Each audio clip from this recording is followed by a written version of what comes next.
J'ai le plaisir aujourd'hui, pour partage extraordinaire, de recevoir professeur Matthias Roth-Kleiner. Bonjour Matthias. Bonjour.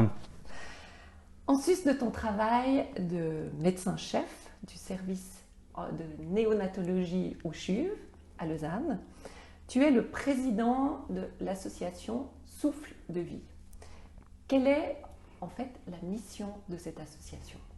La mission de l'association Souffle de Vie, c'est de soutenir la médecine périnatale en Guinée-Conakry, particulièrement la néonatologie et l'obstétrique en Guinée. Pourquoi avoir choisi ce pays d'Afrique, Matthias ? Il y a bientôt 30 ans, je cherchais un stage à la fin de mes études, un stage humanitaire en Afrique. Et là, je suis, par des connaissances, tombé sur la Guinée. Et après ce stage, je me suis dit, j'aimerais retourner dans ce pays parce que j'ai réalisé dans les années 90, il n'y avait aucun pédiatre qui travaillait dans un pays où la moitié de la population a moins de 14 ans.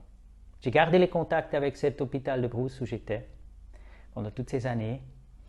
Et un jour, il y a une organisation humanitaire qui a frappé à ma porte au CHUV en demandant si nous, comme CHUV, service de néonatologie du CHUV, nous n'aimerions pas faire un partenariat pour améliorer la néonatologie. Je me suis dit, bien évidemment, c'est quelque chose qui m'intéresse fortement. Et j'ai demandé, mais c'est quel pays, dites-moi maintenant. Ils ont dit, voilà, vous ne connaissez pas.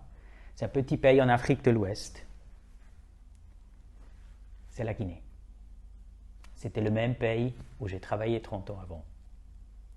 Comment s'assure-t-on du suivi de l'aide humanitaire à l'étranger quand cette aide justement vient d'un autre pays comme ici la Suisse ? Un de nos principes de base, c'est la collaboration. On a des collègues sur place qui sont vraiment fiables. Mais d'autre part, nous ne voulons pas juste amener de l'argent. Et comme association à but non lucratif basée en Suisse, ici dans le canton de Vaud, nous n'avons pas le droit de juste donner de l'argent, mais on utilise l'argent qu'on a à disposition pour faire des projets. Des projets surtout de formation, des projets d'encouragement des personnes en leur offrant des formations spécifiques et les aider à développer de la logistique et de l'organisation pour que eux, ils peuvent faire amener du matériel et de les accompagner auprès des décideurs en Guinée aussi pour qu'ils aient les moyens à disposition. Si on amène du matériel, si on amène de l'équipement médical, on l'amène, on teste du matériel qui est spécifiquement construit et développé pour des pays à un revenu faible. Les conditions de travail, les températures ne sont pas les mêmes. Il y a des ruptures d'électricité, des appareils électriques très sensibles ne tolèrent pas.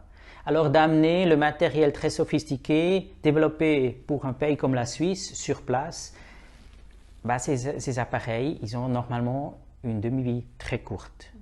Alors on regarde avec eux, avec les ingénieurs sur place, quelles sont les possibilités de maintenance, quelles sont les possibilités de la logistique pour approvisionner après aussi les consommables, pour vraiment les utiliser sur place dans une perspective de pérennisation. Alors nous, on est plutôt des catalysateurs, développer des idées ensemble avec nos collègues, mais on n'amène pas des grandes sommes d'argent. Et un autre élément, c'est l'hôpital où se situe la néonatologie à Conakry, la seule néonatologie universitaire de la Guinée. Elle se situe dans des locaux qui sont plus adéquats pour une néonatologie d'aujourd'hui. Alors avec les pédiatres, avec les épidémiologistes du pays, avec le ministère de la Santé, on a regardé quels sont les besoins du pays pour la néonatologie dans les 30 ans à venir. Si on construit pour des décennies. Alors on ne doit pas seulement regarder qu'est-ce qu'on a besoin de demain, mais dans 30 ans. Et toutes ces réflexions, on a pris ensemble on a fait un listing, on a fait des plans. Les architectes du CHUV ont développé sur la base de ces éléments des plans pour une nouvelle néonatologie en Guinée. Et ces plans, on a retourné en Guinée et c'est le ministère de la Santé qui va construire cet hôpital sur la base de ces plans. Et là, on a pu convaincre que c'est important, que c'est des fonds de la Guinée qui payent cet hôpital. Ce n'est pas Souffle de Vie qui peut payer, mais par contre, on aimerait ajouter des éléments supplémentaires qu'on a inclus dans ce projet. C'est un espace pour les mamans qui doivent vivre dans cet hôpital pendant que leur enfant est hospitalisé pendant des semaines. Alors, il doit avoir un endroit où elles se sentent à l'aise. Et on a aussi inclus un centre de formation avec un centre de simulation qui permettra aux équipes du pays, même à l'intérieur du pays, loin de la capitale, de venir, de loger sur place à l'hôpital, d'accompagner les collègues médicaux, infirmières, techniques dans leur travail, d'apprendre les choses et puis après de partir avec le matériel qu'ils ont appris leur utilisation dans leur structure hospitalière à l'intérieur du pays. Alors, l'idée que cette néonatologie devient vraiment un centre de formation pour la néonatologie de toute la Guinée. Et là, il y a des énormes besoins selon l'avancement des constructions. Actuellement, quel est le plus grand besoin ou quelle est la plus grande problématique sur place? Les besoins sont multiples. À tous les niveaux, il y a des manques. Mais un des éléments principaux, c'est vraiment la formation. La formation du personnel, les aider à appliquer leurs connaissances théoriques au lit du malade. Alors, on a développé plusieurs modules de formation pour le personnel soignant, médical, technique, pour vraiment appliquer leurs connaissances au terrain. Après, bien évidemment, il y a besoin du matériel, il y a besoin de médicaments. Mais de nouveau, nous voyons notre rôle pas à amener ce matériel parce que même s'il y a une grande valise remplie de médicaments, à un moment donné, cette valise est vide. Alors, nous voulons développer avec eux, avec la Pharmacie nationale de la Guinée, avec le ministère de la Santé, avec les grandes organisations comme UNICEF et l'OMS, comment on peut développer des structures logistiques et organisationnelles pour que l'approvisionnement de ces médicaments soit possible. Avec ça, on a considérablement changé la situation pour les enfants, mais aussi pour les soignants qui sont là, mais qui n'ont rien pour soigner le patient.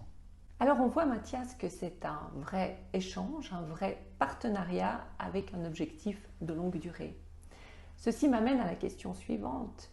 Quel conseil donnerais-tu à une personne qui souhaiterait s'engager à vos côtés et quelles qualités faut-il avoir pour le faire? Je pense que l'élément clé, c'est qu'il faut avoir l'amour pour l'être humain. Il faut avoir la persévérance et la motivation. Il y aura des barrières, des obstacles, des conditions qui vont ralentir chaque jour. Et il y aura tout à coup des nouveautés qu'on n'a pas prévues. Et alors, il faut résister à la frustration et puis il faut persévérer. C'est vraiment important qu'on est motivé parce que le but final, c'est l'amélioration des conditions de vie, la diminution de la mortalité de mères et enfants, de nouveau-nés. Et avec cette motivation, on peut changer les choses. On voit, Mathias, que tu es un homme passionné, de passion. Quel coup de cœur aimerais-tu partager avec nous? Comme on part de l'Afrique, j'aimerais terminer avec une histoire. On se raconte beaucoup d'histoires en Afrique. Alors, il y a un vieillard qui faisait sa promenade au bord de la mer. Et il a vu un jeune homme qui se penchait de temps à autre, a jeté quelque chose dans la mer et a continué, se penchait de nouveau et a continué son chemin. Les deux hommes se sont rencontrés et le vieux a demandé au jeune « Mais qu'est-ce que tu fais là, mon ami ?» Mais monsieur, vous voyez pas tous les étoiles de mer qu'on a ici, que la marée haute a amenées? Dès que le soleil va se lever, ils vont sécher, ils vont mourir. Alors moi, je les prends et je les jette à la mer et je les sauve. Le vieux dit, mais mon frère, regarde toutes ces étoiles. Tu peux rien faire. Tu ne pourras pas changer tout ça. Le jeune, qu'est-ce qu'il fait? Il continue son chemin. Il prend une étoile de mer en main et il dit, oui, il a raison. Je ne peux pas changer tout ça. Mais pour toi, ça change tout. Il jette l'étoile à la mer. Avec ça, j'aimerais terminer. Et comme ça, je vois notre travail de souffle de vie. On essaye d'amener des petits éléments, mais des éléments qui ont un impact pour les gens qui sont touchés. Merci Mathias. On a découvert un nouveau jeteur d'étoiles de mer dans l'océan. On ne peut que souhaiter que tu continues à sauver encore beaucoup d'étoiles de mer, à savoir beaucoup de nourrissons, et puis longue vie et plein succès pour Souffle de vie. Merci beaucoup.